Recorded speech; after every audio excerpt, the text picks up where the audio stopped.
this thing going. 651 Carpets Plus Studios. It's Nordo in for PA on a Tuesday morning in Minneapolis and St. Paul. PA has the week off. Final stretch.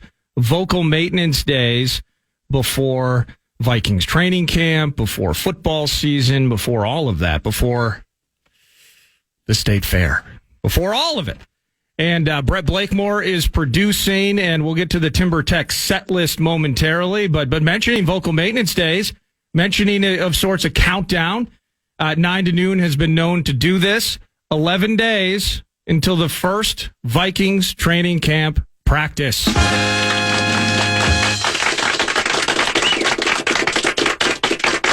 11 days, yes, until the first practice. I believe they're referring to it as the Back Together weekend.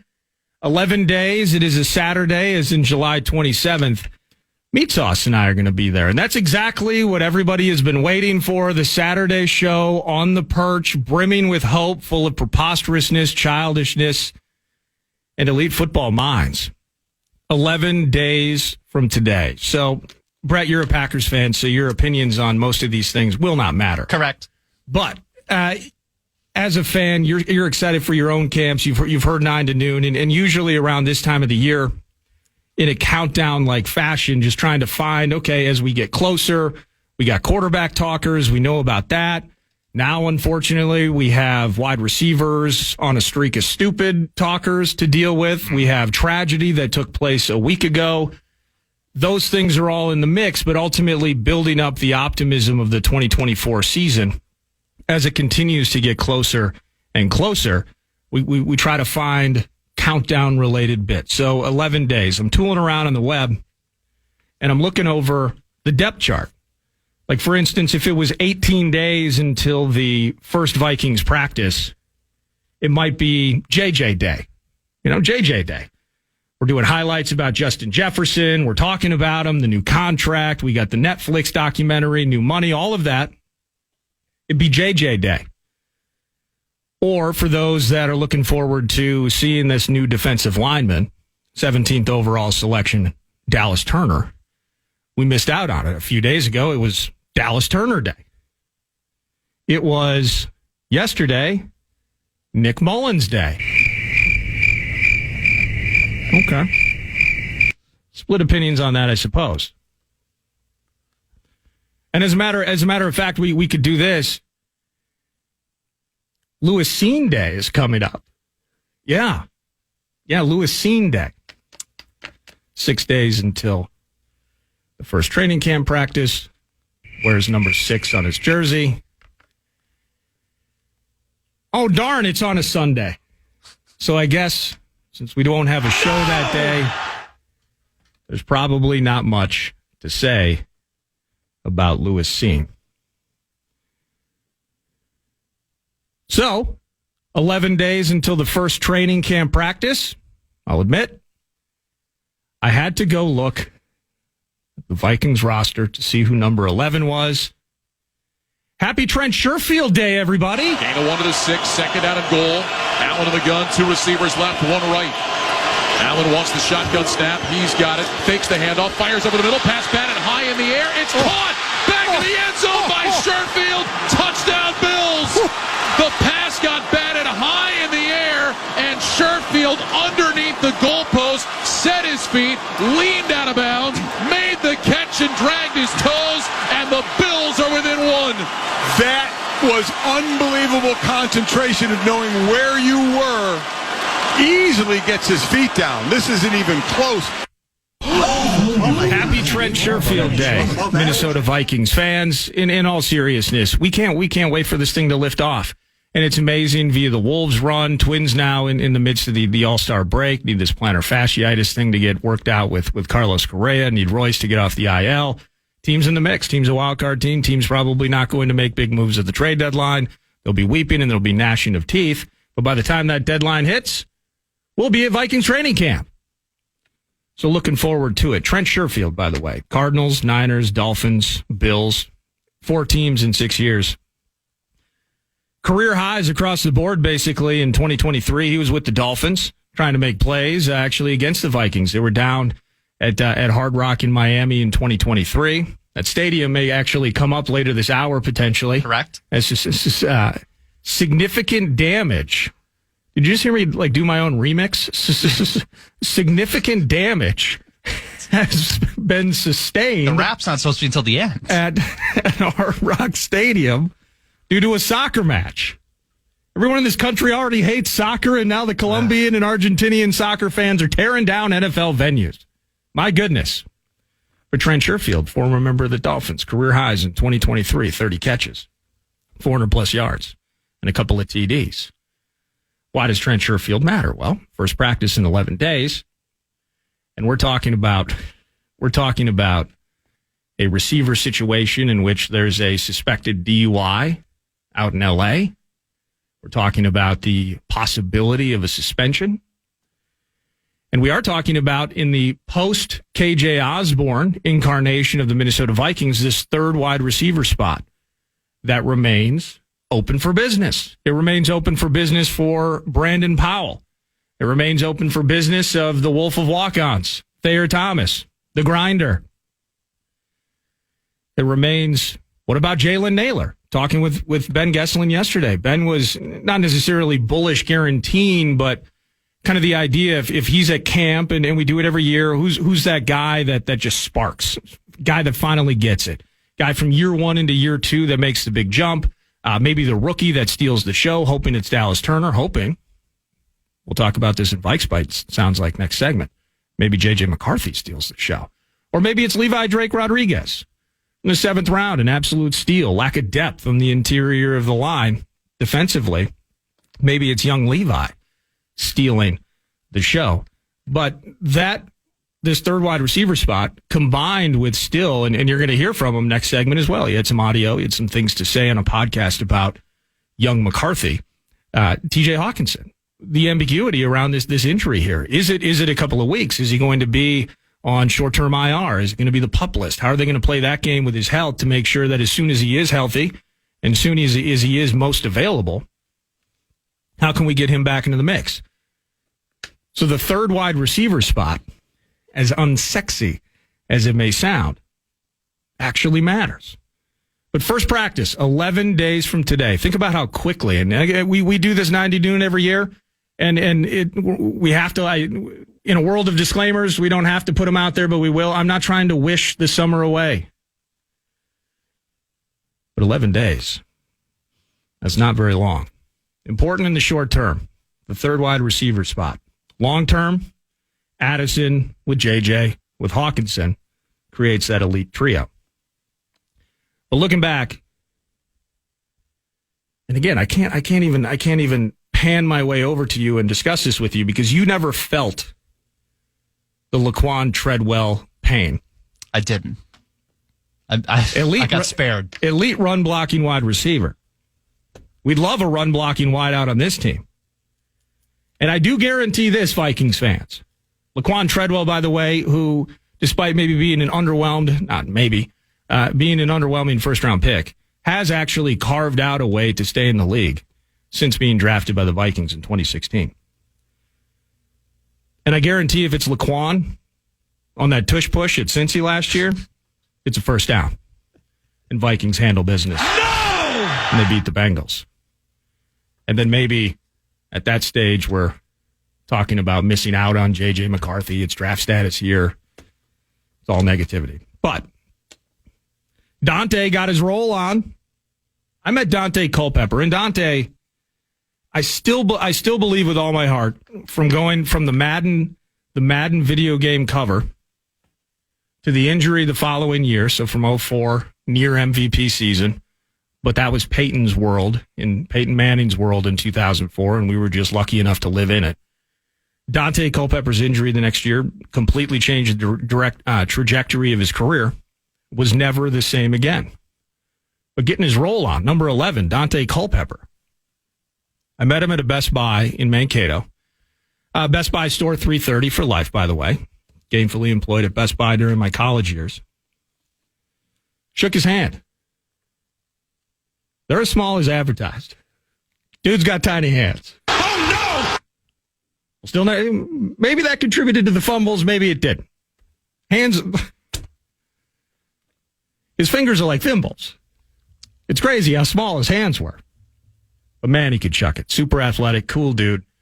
And I encourage you to podcast free iHeartRadio app. There was a charity golf tournament early June, a month and a half ago maybe, that the PA got to catch up, did a little Covenant catch up with Dante Culpepper. Awesome interview. Dante's a cool dude and gave us unbelievable years in Minnesota. Well, unbelievable, that's hyperbole, but love Dante. He gets hurt.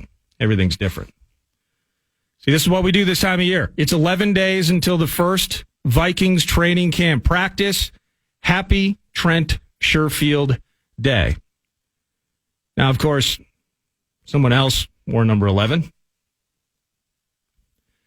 Remember when Sean Mannion hurt his finger in the border battle that one year?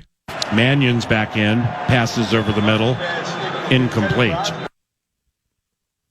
Well, when he hurt his finger, I just love that audio forever. Whether you've listened to it in more recent years, they do the video to correspond with the audio call, and you see my guy, you see who I affectionately call the human cartoon, and you know why he's called the human cartoon. Imagine how high he gets emotionally, like we all do. Minneapolis Miracle, the great moments. The fumble at the goal line in Buffalo a couple of years ago. All those highs. How dejected he was. When Mannion hurts his finger, Kellen Mond rolls in there. Is a disaster for a series in a blowout at Lambeau. Your stupid team. Mannion comes back in. Mannion's back in, passes over the middle, incomplete. I will never not laugh at that. I will never not laugh. Knowing how mad I am waiting to do a primetime game fan line in which Dave from Minneapolis is going to talk so long that I got to hang up on him. The text messages, I can't read any of them because they're so vulgar. And I'm going to end up hanging out here until 12:30. And Ron Johnson's telling me it's not that bad. Mannion's back in, passes over the middle, incomplete. Kellen Mond. Why doesn't he get more of a chance? I see him practice every day. That was one of Mike Zimmer's classic quotes in relation to a number 11 by the name of Kellen Mond. He wore number 11. Now, you got to ask your dad, maybe your dad's dad, about Joe Kapp. I was born in 1984. I can't help you there. Your dad probably will remember Wade Wilson. I barely do. And Mike Wallace, number 11 days until Vikings training camp practice kicks off, back together weekend at Twin Cities Orthopedics Performance Center in Eagan. I believe you can go to the Vikings website and get those tickets. Mike Wallace, 2015. If only Teddy. Because teams didn't know how to handle Teddy. And as we know early on, teams were leaving too much time for Teddy. Teddy two gloves. If only Teddy could throw a deep ball, Mike Wallace may have worked out. Stefan was a rookie. Adam Thielen in 2015, still just happy to be in the NFL. And Blair Walsh, well, Blair was an elite kicker in the NFL until like that one thing that happened on a very cold day at the College Stadium. Red Ellison, he was on the team before his dad started whining relentlessly about his son's usage. And then more recently, Najee Thompson, special teams. Mekhi Blackman before he switched to number 5. 11 days until the first Minnesota Vikings training camp. So today, it's Happy Trent Sherfield Day, to be certain.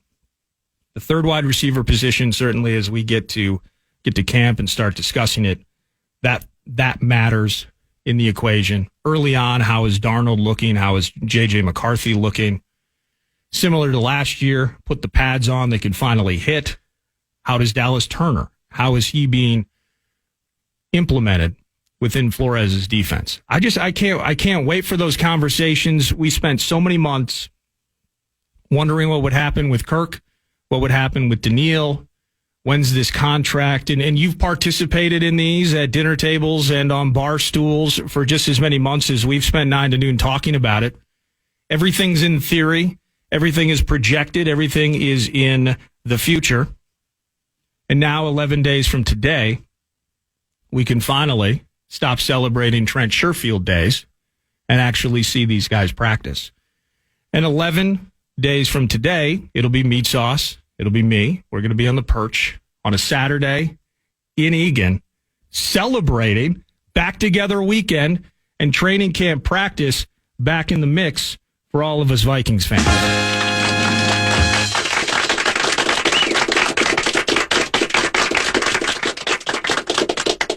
And just because somebody texted in requesting it, I'll give it to you one more time. Mannion's back in, passes over the middle, incomplete. I always love that one. It's the best. It's the best. We are rubes. You hear the liner. We are rubes like you. We are adult children. We wear emotions on sleeves. We want our teams to win. That's all we want. And we'll sprinkle in some ideas and takes along the way. Sometimes biased. Sometimes. Maintaining elite radio journalistic integrity. Sometimes.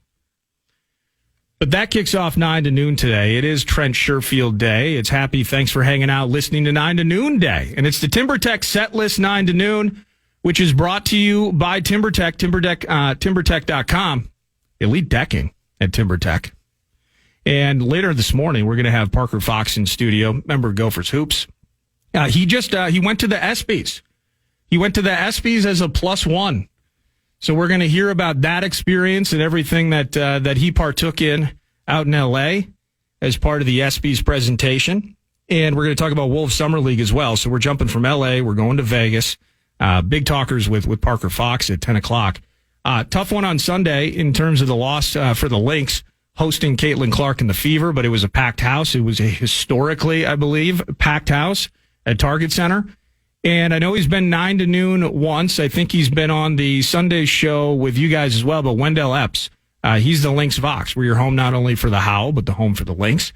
And he's the voice of Lynx basketball. So we're going to talk with him. He's going to be in studio at 11. Vikings heavy first hour. Your text messages, always appreciated. Good, bad, and ugly. I love you being included in the show. But Brett Blakemore produces. He's going to handle Vikes Bites around the corner. I'm Nordo in for PA. And speaking of Brett's got an opportunity for you to win some cash. I do. The fan and BigDeck.com. I'm going to give you a shot to put $1,000 in your hand at the National Cash Contest. Head to KFAN.com. Enter the keyword Metal Legends Metallica are taking over U.S. Bank Stadium August 16th and 18th. Don't miss their world tour featuring 2 nights of epic performances, different set lists, and a bold new in-the-round stage. Single-day tickets still available. For full details, over to KFAN.com, keyword calendar.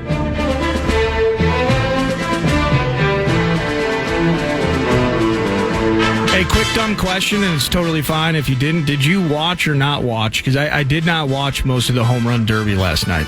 Did you view it? I did not catch any of it. Okay, that's College fine. Football ate up all my time. No, it's just whether it's via social media, and I'm seeing it on the text line now. Apparently, the national anthem last night was like the worst thing that's ever happened. May or may not mention it later in the show. It was pretty. It was pretty brutal. Do you have audio of it? I will. Okay, but yes. All right. So, Francis Scott Key is just apparently rolling over. I don't need it at this particular moment, and I appreciate your help with that. But I've just been inundated with it. Apparently, it is the most. Was it Carl Lewis? There's probably a list somewhere. We like lists this time of year in the summertime. Happy Trent Sherfield Day. Picking freaky jersey numbers off of the website. Sometimes it gets a little lean. Okay, I am not lean, but sometimes things get a little lean. I got to hear at some point this national anthem. Also via the text line, 64686, Bradshaw and Bryant text line. Super Bowl slogans pop in periodically. Skull wins to no lins. New Orleans. I'm going to have to figure that. We're going to have to work on that, Isaac, but I appreciate it. Skull wins. I also got one. I think it was JP from the border to the French Quarter. See that I love that. It's succinct. We have not forgot about said slogans. I would suggest at this stage you can just email me. It's Eric with a C at KFAN.com. And you can email me more suggestions, and eventually I just send this just a giant long email to Big Voice Guy, and he puts them all together. We play them for you, and we overplay them, and we play them once you're tired of them. We play them once more, just like I did with the bit last segment. And it'll be our fight song, our rallying cry, maybe a State Fair T-shirt for the 2024 season. All right, time to jump into it. Vikes Bites is a daily segment. Can you do it, Brett? I can. Vikes Bites! No, not my. I want to hear you yell Vikes Bites off mic. All right. Can you do it? Vikes Bites! That wasn't bad, actually. That's all right. We'll work on it. You need a little bit of like some prepubescent voice cracking in the mix. I'm 30. It still happens to me periodically. Plenty of that in the mix Vikes with me.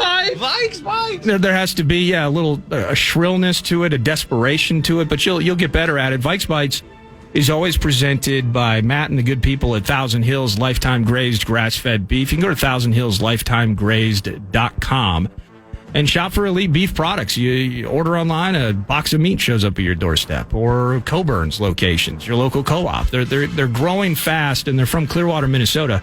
But elite product and unbelievable people, and they support local athletics as well. Dinkytown Athletics, they're keeping local kids home. They're a local company. Love Thousand Hills. Now, without further ado, we head over to Brett. Vikes Bites. This is the segment You're still afraid to do it?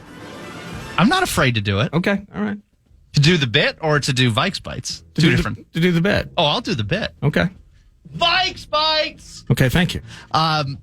But I am partially afraid to do the actual segment because I feel a lot of pressure that I need to satisfy Vikings fans and what they want to talk about. I was in the middle of celebrating Jaden Reed Day. I had to take time out of that to do Vikes Bites. So I peruse. Stay on topic here. And one of the first things I will from now on, one of the first things I found when I was perusing for Vikes Bites, should Vikings fans be concerned about J.J. McCarthy and Dallas Turner still not agreeing to their rookie contracts? I know Ben Gessling mentioned it with you yesterday, but your thoughts, another day goes by and they're not signed. What should the concern level be? Well, the concern for me is growing. I can't help it. The Rube in me is sitting here, and it's not about being nervous. It's not, I'm not a sweaty palms situation here, but it is a situation that I either have to decide that it's just becoming a trend with Kwesi, whether it was how long it took to secure the longer-term services of Justin Jefferson and how he works his way through these contracts.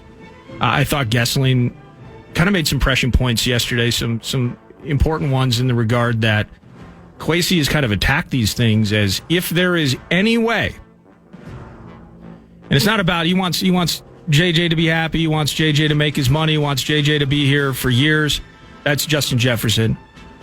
You draft JJ McCarthy, 10th overall. You want that pick to turn out. You want Dallas Turner to turn out, be the defensive rookie of the year, be spectacular. And you want these guys to help the Vikings win a ton of games. But if there is ultimately any way for him to potentially, I guess effectively this sounds fraud, but I mean, put your thumb on the scale and find any way possible that it can ultimately provide the most protection and make the most sense for the team. The team as a business, as just this monolith, this entity, comes first. And what maybe that means for, let's just pick J.J. McCarthy for a moment. What if J.J. McCarthy, and albeit the total money will generally end up the same, but what if J.J. McCarthy wants a massive part of that up front? Okay, J.J., well, as of now, you're probably not going to start the season as the quarterback of the Minnesota Vikings. There is a development piece to this. So I'm not going to pay you this significant signing bonus or, for instance, guarantee your entire contract if, at least for a portion of one of those years, specifically the most recent and upcoming one, you're not going to be playing. So I don't want to give you a ton of money right away. Maybe that's part of the conversation with him, or is it? Are we getting into? Because I've seen some of them. Some rookie contracts now are becoming fully guaranteed. So playing those games and playing the numbers. If it comes down to the ability of Kwesi holding a few, just enough extra dollars in his pocket, if we need an O lineman this year, or if we're going after somebody in the the dog days of camp, somebody gets cut and we grab them and we need $1 million. I think that's how Kwesi approaches things. So where we're saying, again, happy Trent Sherfield days, it's 11 days until the first training camp practice. I think in some ways Kwesi says there's still plenty of time in his world, in his mind, to make this thing work for both sides. So I'm fighting it, though. I'm kind of looking at my watch a little bit. Like, let's just get this done. Let's move on. And, I think for the most part, we're going to, it's awful right now. And we're going to, you're probably going to bring up Addison again, and that's fine. And we'll talk about it. But it's like, eventually we're going to come to some finality on that. And we're going to move forward and we're going to get to start talking about players and spots and actually how things are going to look playing games. I think you don't want to go into camp. Would JJ sit out? Would Dallas? I mean, is it going to be a holdout type of situation? I don't think it is. That's what happens. Kind of like anything in life. In lieu of truth, idle hands can come up with some really creative ideas as to how. And we never think about how perfect it's going to be. We just think about how bad it's going to be. I am starting to amp up my level of curiosity as to why these things aren't done yet. I am currently not nervous. And it's going to be, unless it's resolved, when they finally report. So the first practice is a week from Saturday. They report early next week. It might even be Sunday, I think, when the rookies report. That's probably that Monday morning is when that conversation would really kind of start to boil up a little bit. Vikes Bites. Speaking of JJ and whether he's going to be starting or not, one person by the name of Randy Moss thinks that he should be starting. He said this on the Up and Adams pod. I don't want to see J.J. McCarthy at all this year. Why not? Because I just feel like the best thing is for him to sit, learn, because that means Sam Darnold's doing a good job. No, I mean, if you draft... You want to see J.J.? No, well, my thing is when we played, the first three guys that drafted, they're playing. There's no ifs, ands, or buts about it. Now, in the 4th, 5th, and 6th round, we'll see. They may or may not see the field, maybe a special teamer. First 3 rounds back then we played. Now you're drafting guys first round. They're not even seeing the field. So yeah. You ask me a question. Yeah, Jay, I don't care if he's not ready. He needs to be out there. Nordo, your thoughts? I just love listening to Randy. That's my first thought. I think more and more we're getting back into a stage, or maybe we're not getting back into a stage. We're evolving into a stage where in certain situations, it is indeed. For instance, if it wasn't quarterback, if we're talking about Dallas Turner, I agree. If Dallas Turner isn't playing a significant number of snaps, and best case scenario is defensive rookie of the year, worst case scenario, it's mid-December and we're starting to talk about did he hit a rookie wall, and Saban works his guys so hard, he's played a ton of football, and just kind of conditioning is going to be the next step for him into year 2. But Dallas Turner needs to be out there early and often. He's an important part of this defense year 1. So I look at it and I'm not disagreeing with Randy on the premise or the idea of what he's saying. I would only add the caveat that I think the quarterback spot's different. So, with your dumb team, across the border, they had the. I truly believe it's the luxury, and I would still say there's some unknowns. He did some amazing things last year, Jordan Love, but now he's got to prove it this year, right? And final year of the deal, and all the Sinikins and the Blakemores of the world are wondering if is he going to sign. When he signs a big deal, if he signs a big deal, it ain't going to be $100 million, it's going to be $250 million. That's the kind of money that Jordan Love and quarterbacks now are getting. So that's what he's in line to get potentially. Yep. But he's got to prove it year 2, right? If Jordan Love started his first year, it was Utah State, right? Correct. It's a disaster, and he's probably not in the league. Will you at least give me that? Absolutely. Correct, right? If you watch his senior year highlights and it's a completely different player. So you guys had the luxury of a couple of years with Aaron Rodgers, a couple of bad bounces in the playoffs, sweet Niners game. And now he's with the Jets, so you don't have to worry about that anymore. But that was a case where you had the luxury of waiting. You had the luxury of being on the chill for a little bit. And so I do believe with the quarterback spot, Patrick Mahomes, one example that many will immediately gravitate to, is best quarterback in the league. He sat behind Alex Smith. And the Chiefs, very smartly with the way Brett Veach kind of handled things personnel-wise, this was a team that was going to the playoffs. This was a team that was ramping themselves up defensively. Alex Smith was not awful. Alex Smith was kind of, Kirk Cousins before Kirk Cousins was Kirk Cousins in some ways. And then he was able to chill for a year, grow up a little bit if that was part of the conversation in Kansas City.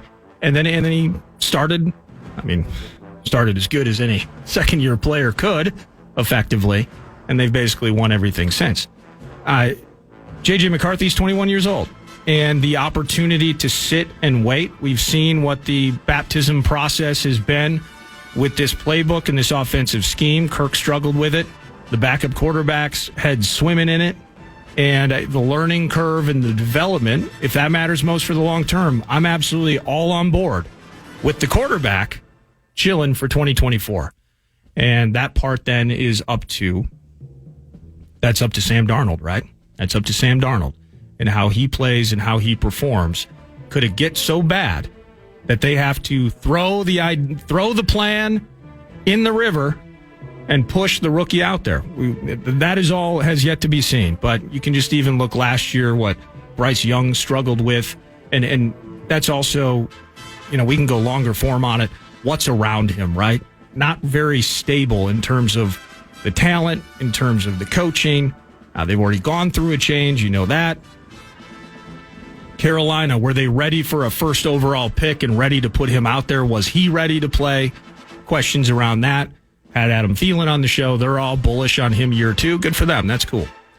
But it's in this situation, I would have to say Randy's right.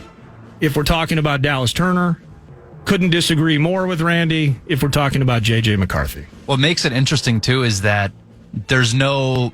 if let's say Kirk signed a 1 year, 2 year deal here in Minnesota, the first 3 and out, and they still drafted JJ, the first 3 and out, they're not going to be Vikings fans saying, put in JJ, it's time, because we know Kirk. We've been around Kirk. We know what he is.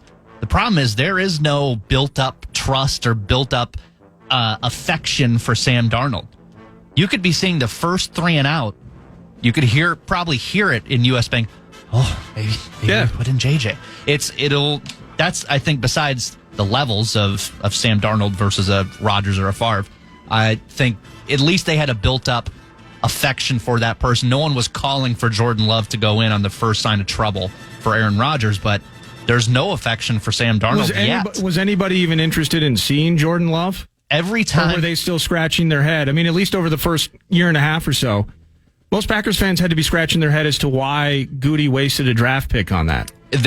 Packers fans and all of football fans were scratching their heads when they traded a first rounder for Brett Favre for a backup quarterback. Yeah. When they drafted Aaron Rodgers in the first round, thought it was stupid. And they traded up a pick to get Jordan Love. They thought it was stupid. So it's been stupid the entire way.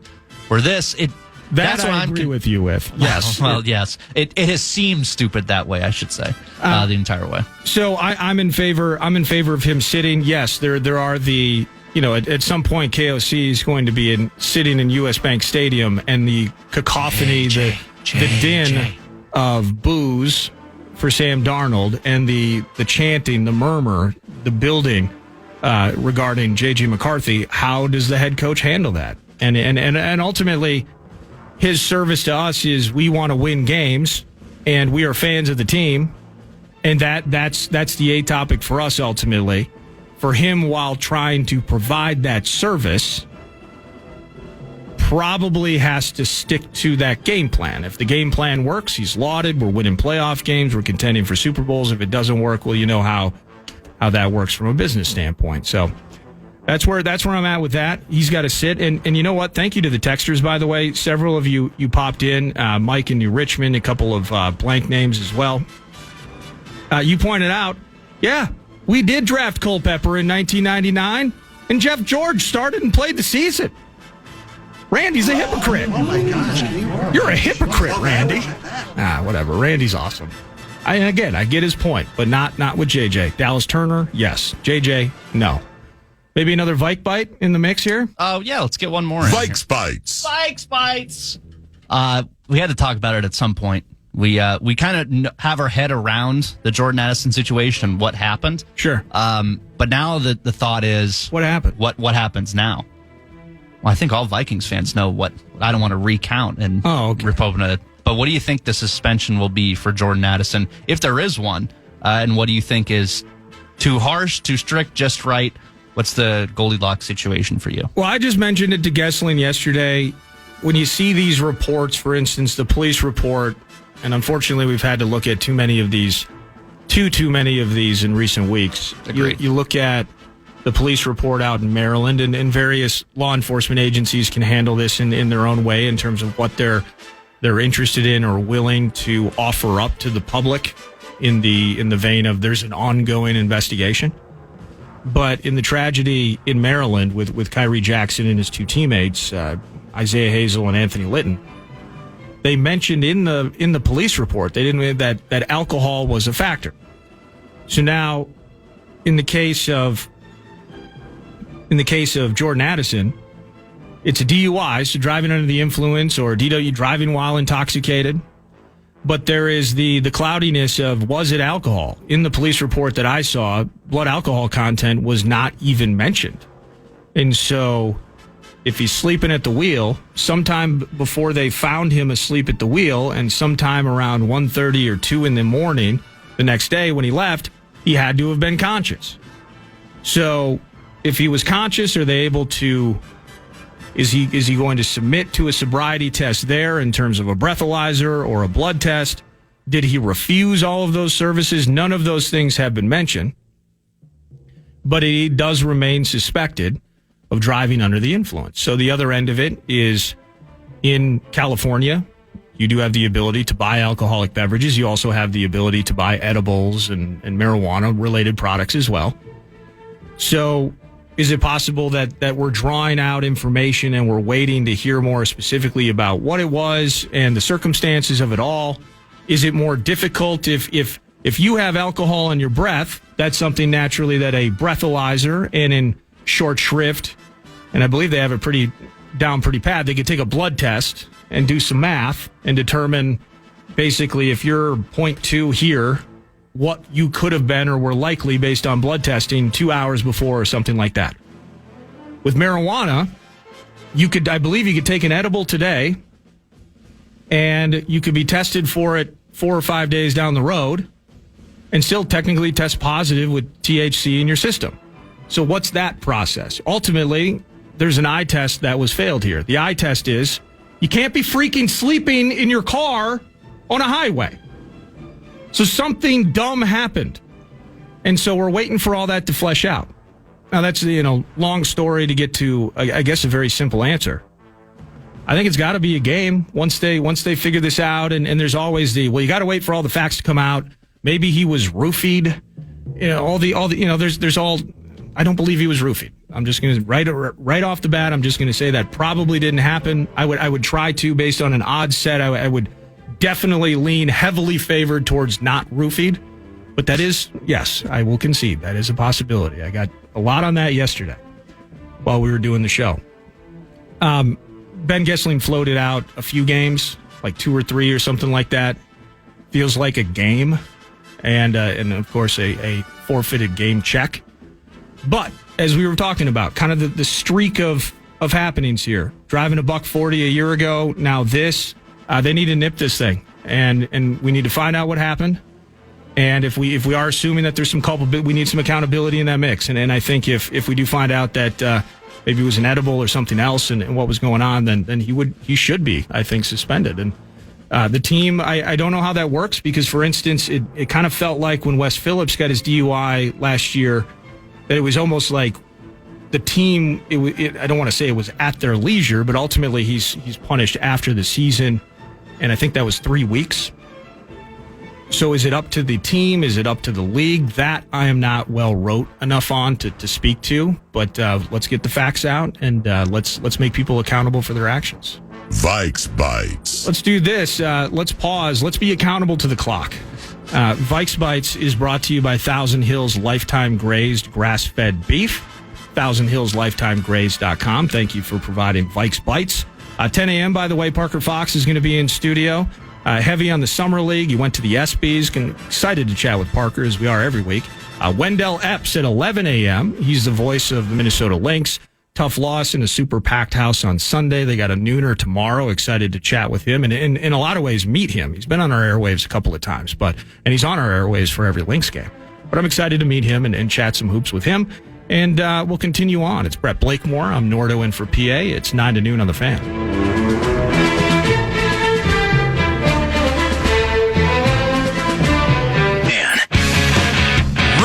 Returns this Friday. Join us at Forgotten Star Brewery for the ultimate KFAN party.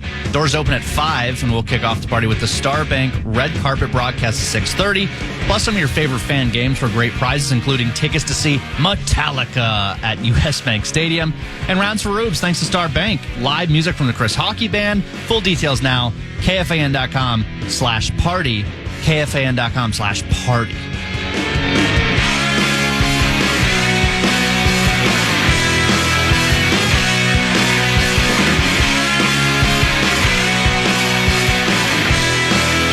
Some text messages before we get to Parker Fox in studio next. Weekly guest and contributor. Hootie hooing and howling. Sky U Man in the summertime.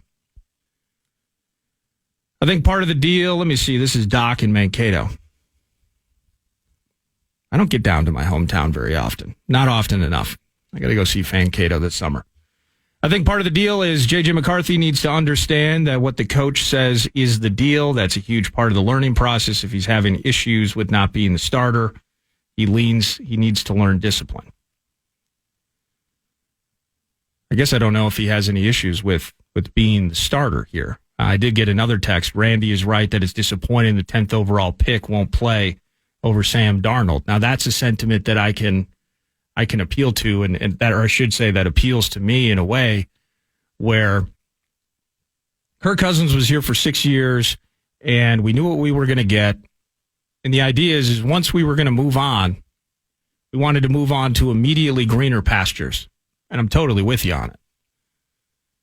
And so now being in some ways having to wait with bated breath and observe in patient manner this kid's development and Sam Darnold and all of the definitely mental baggage that goes and is associated with Sam Darnold as he comes into the fray here. And then now, combined with that, by the way, Sam Darnold, you got to sell yourself, right? Talking in the opening segment. Happy Trent Sherfield Day. We're trying to work our way and survive our way to the first training camp practice a week from Saturday. And until then, it is idle hands. It is projections. It is pondering what the future looks like. We've done a lot of it on this show. You've done a lot of it as a listener. We are all projecting that Sam Darnold has a significant opportunity to play better than he has his entire career. He has not played better in actual practice, right? So in theory, we believe that he's going to have better wide receivers. That's not theory, actually. That's factual. But he's going to have better weapons than he's had before. He's going to have a better offensive scheme than he's had before. In some ways, potentially defensively. And that's all a projection as well, right? 11 days in front of camp practice, and we're a month and a half away from games that count.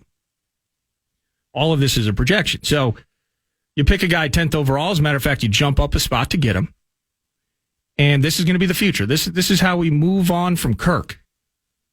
$150 million in Atlanta. Whew, best of luck, right? And all the Kirk haters. There were Kirk haters. There were Kirk lovers. Very polarizing. Very political, right? Very political with Kirk Cousins. Got the left side. Which side would be the side that loves Kirk? Would it be the left side or would it be the right side? I don't know. Maybe there are no directions or spectrums involved in this. But Kirk did his thing. Kirk's gone. Now we want to move on to greener pastures. The competitive rebuild. We're rebuilding this thing. We're getting younger. We're getting more financially flexible. And in the process, we're also still going to be contending. And so that is where we've done it on this show again, is what if it truly is just absence of opportunity, absence of ability to produce given the circumstances of other organizations, the Jets, they have not proven to be prolific developers of quarterbacks. And Mark Sanchez, a couple of trips now nearly 15 years ago to the AFC title game. Rex Ryan in that defense. Rex Ryan in those feet. Loving those feet in New York, Rex Ryan was. But Mark Sanchez, certainly you would not say ever really ascended into even high-end mediocrity of quarterback play. That defense and the Bart Scotts of the world. That was the conversation with the Jets. And they could run the hell out of the ball. That didn't hurt either. That might be a problem here in Minnesota. We shall see. The head coach is working on it. In KOC, we have faith. Aaron Jones, we love you. Aaron Jones, they were misusing you in Green Bay. Brett's stupid team, they just didn't get it. And they're going to fail miserably with Josh Jacobs. Now, Aaron Jones, you are here. We are going to shoot up the charts in the rushing attack in 2024. See, now I'm projecting again.